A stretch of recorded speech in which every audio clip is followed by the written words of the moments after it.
section, we will turn to our financial staff for an update based upon the tax rolls, and as part of that, they're going to also present to us, because as has been indicated, tomorrow the council will be voting on establishing or declaring, is the appropriate word, declaring a maximum tax rate, and they will also present to us now that we have the final rolls, what the taxpayer impacts are of various levels of the TRE, of a TRE, based upon what we ask in terms of alternatives. So with that, Ms. Lang, I'm looking at you. Hey there, Mayor and Council. Carrie Lang, Director of Budget and Organizational Excellence. I am going to turn it over to our Deputy Director, Eric Nelson, who will walk us through the slides. Thank you very much. Mr. Nelson. Good afternoon, council members. We've received the certified tax rolls from Travis, Williamson, and Hayes Central Appraisal Districts, and as of yesterday afternoon, we've completed calculation of the official voter approval property tax rate for fiscal year 2026. This rate was slightly lower than the projected rate we had included in the proposed budget. We've also recalculated the typical homeowner value as of the certified roll, and this was also lower than the projected value due to successful protests by homeowners.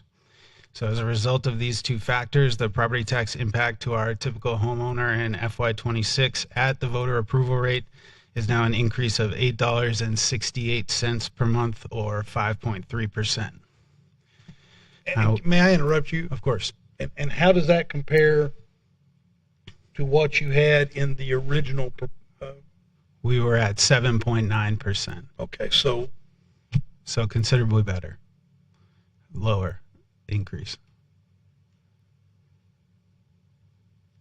I get that. Give me the actual numbers, if you don't mind. I apologize. I wasn't being clear. Here's part of what I'm after.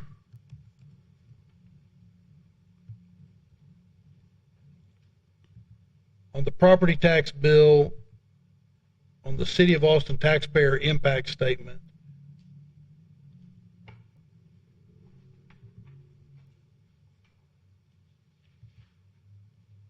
I just want to have all the numbers out there. You understand what I'm trying to do? Members, I'm sorry to have interrupted. I thought I had it right yellow. So as of the proposed budget and in the taxpayer impact statement, we were projecting an increase of $12.90 per month, which was a 7.9% increase. And based on the official roll and the official voter approval rate, we're showing an $8.68 per month, or 5.3% increase. So a difference of $4.22. Yes. So if you want to get an annual, what you would do is you multiply 8.68 times 12, and that would give you the annual. Correct. Okay, Correct. Thank you. Sorry to interrupt everybody. I just want to make sure we have all those numbers out there. And and the total increase, including our basket of rates and fees paid by the typical homeowner, would now be an increase of $18.13 per month, which is growth of 4% as opposed to $22.35, or 4.9% as was projected in the proposed budget. 18.13 per month, including for the typical ratepayer and taxpayer. Correct. Thank you.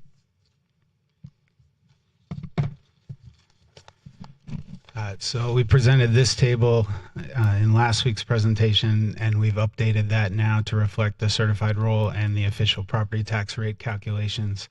The official voter approval rate is 0.52388 per $100 of taxable value. The certified property tax roll came in a little bit higher than had been estimated by the appraisal districts, and this means that each penny of additional tax rate would generate $21.9 million for the general fund, as opposed to the $21.6 million we had been projecting.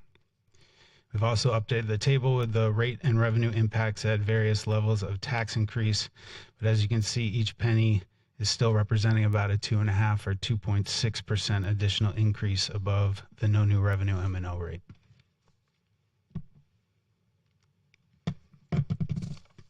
We've also updated the impact to our typical homeowner based on the certified roll. So as a result of the reduction in the typical home value versus the proposed budget, each penny increase would now impact this homeowner a bit less than we were previously projecting. Each penny is now about $3.30 per month, as opposed to, I believe, $3.36, which we were projecting.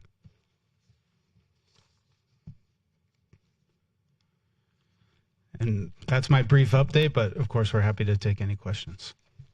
Members, questions? I've got a few if y'all don't. Thank you, Mr. Nelson.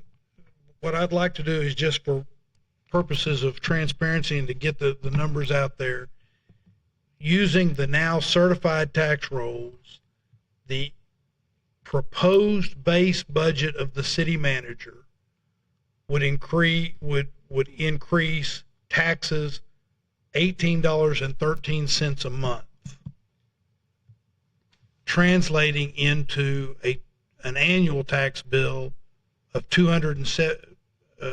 an annual bill increase when you add it to the rates and the taxes that are in that base proposal of $217.56. Is that right? Yeah, that's correct. The only thing I'd point out is that we will get a little additional revenue at this rate, which we detailed in our memo, and Right. we would have a staff amendment to allocate it. So it's not exactly the same as the city manager's proposed budget. But with that caveat, Well, if we're talking to the taxpayer and we're saying taxpayer and ratepayer, and we have a base budget, and if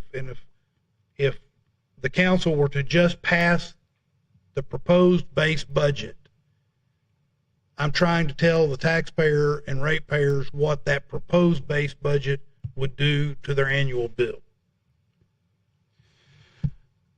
so the proposed base budget with the amendment to spend the additional $5 million that would be generated at the voter approval rate, this would be the impact of that. And so the number would it be $217.56 a year? Yes. Okay, that's what I thought. Very good. So, and the way the law is set up, and again, I'm trying to be transparent about how we're approaching things. The way the law is set up is, if the council votes for a budget that increases revenue by any amount above the base budget, because the base budget goes to the cap, to the limit, right? If we do anything above that, it triggers what's called a tax rate election. That's correct. And what you've provided to us in this exhibit is, if we go up 1 penny, that would increase the annual tax bill, so you could add to by $39.58. Correct. So what someone should do, if they want to know what that does to their tax bill, is they should take $217.56 and add $39.58 if there's a 1 cent increase. That's correct.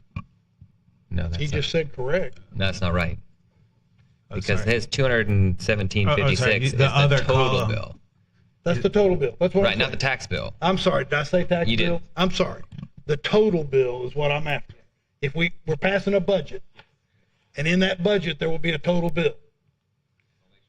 No, I think I really appreciate you doing that, because that's what I'm trying to do here, is get the clarity. So if I screwed it up, I want to make sure we're not.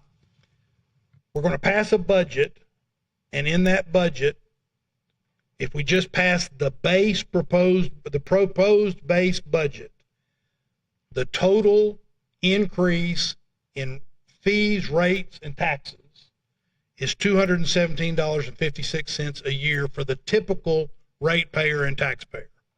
Correct. If the council votes to have a tax rate election, and the voters were to approve that at 1 penny, increasing the taxes by an additional penny, then the total cost of that budget to the typical ratepayer and taxpayer would be $217.56 plus $39.58. And then the way to do that, based upon what you see on the screen, is for every additional penny, you would just add that to the $217.56. Right? So, for example, and I'm just picking numbers here, at 5 pennies, you would add 197.92 to $217.56. And at 8 pennies, you would add $316.67. That's correct. Okay. Members, I just want to get all that out there so that we have a full discussion about where we are on this. Other questions or comments? All right. Then let me do 2 things. One is, again, I'll say, tomorrow the council is going to set the maximum tax rate of what we would consider in a budget. And I've said this multiple times, but I promised I was going to say it every chance I got, so I'm going to live up to my promise. The maximum tax rate is a part of the state's so-called truth in taxation process, in which the city's governing body publicly declares what the maximum property tax rate is that it will consider, that the governing body will consider for the budget process. State law requires this potential tax rate be declared by a vote of the governing body. In other words, the Austin City Council. Now, historically and traditionally, the city has set the maximum tax rate at the voter approval rate. The voter approval rate is the rate that has been used by the city manager in the proposed base budget. That's what is there. If the council and community wants to consider a tax rate election that would go above it, above that voter approval rate, then we have to set the max, we have to declare that we would consider a maximum tax rate of greater than that amount. As I've said multiple times, I believe that what we will do is we will set a maximum tax rate tomorrow so that we will not preclude the ability to have a thorough discussion about what we might do at higher than the rate used by the city manager in the budget, and arguably, potentially, probably higher than what will ultimately be in the budget, regardless. But so the reason I keep saying this, and I'll say it again tomorrow, is because I don't want people to jump to a conclusion that the council is already saying exactly what it's going to do. This is being done to allow a thorough discussion, which I think is an obligation of the council in that regard. So that is tomorrow. We will have a meeting that begins at 9 o'clock, which will be a work session to allow for additional comment and discussion. And then we will have a public hearing at 3 o'clock. It's all part of the same agenda. So if people want to speak, they need to sign up as though they're signing up on that one agenda. On Monday, August 4th, that is the date that we are setting to file, for council members to file and mayor to file proposed budget amendments and budget IFCs by 6 o'clock. We've not yet decided whether we need another work session on August 5th. If we don't have another work session of the entire council, we will set the Audit and Finance Committee meeting at 10 o'clock. If we decide to have another meeting of another work session of the entire council, we will set the Audit and Finance Committee special meeting for directly after that. Anyway, that's August 5th if we do that. August 7th, the council will have a work session, and the purpose of that work session It'll be at 9 o'clock. The purpose of that work session will be to have each council member publicly lay out where they are with regard to amendments and proposed IFCs, that sort of thing, which is always, that's really worked well for us in the past couple of years. And we will do that again. And then August 13th, August 14th, and August 15th, we're scheduled for all 3 days in case we need 3 days to pass the budget on 3 separate days. We may not need all those days, but we might. Yes, Mayor Pro Tem, you have the floor. Thank you. Thank you, Mayor, for laying out the timeline for the next few weeks. Colleagues, in the area that I'm interested in understanding at what point we can work this in, either in the Thursday work session or perhaps the Tuesday, is I really would like for us to have a focused conversation on the TRE alternatives, a time and space for us to go through the 1 cent, 2 cent, 3 cent, et cetera, prepared by staff, make sure that we understand what staff has proposed, because we haven't really dug into the TRE scenarios. We've had briefings and updates from departmental leaders and from our budget leaders, but if we could just have a focused conversation on the TRE scenarios, I really think we need that. And whether it happens Thursday or on Tuesday, I'm good. I think that's a very good suggestion, and what I would suggest, but I'm going to look at our staff, Mayor Pro Tem, as I ask this question to see what sort of reaction I get from them.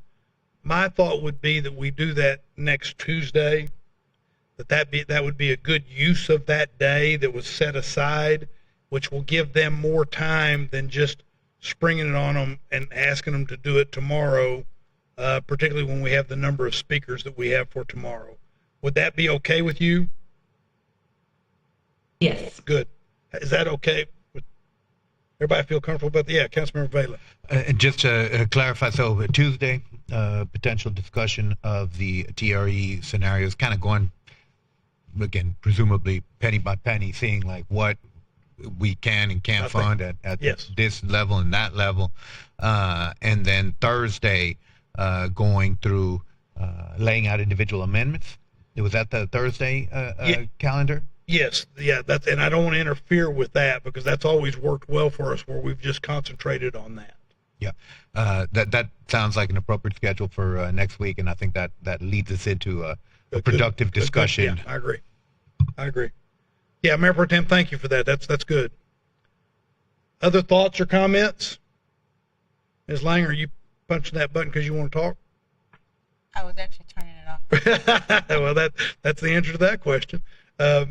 Anything else you want to add, though? No, staff will be prepared for a Tuesday conversation on the various scenarios for the tax rate election. I think that's appropriate. That's great. All right. Anything else, anybody? Okay. Thank you all very much. I think it was important to get the roles out there to the public this way, so thank you for doing that. Without objection, the special meeting of the Audit and Finance Committee of the Austin City Council will be adjourned at 3:55 p.m. We are adjourned.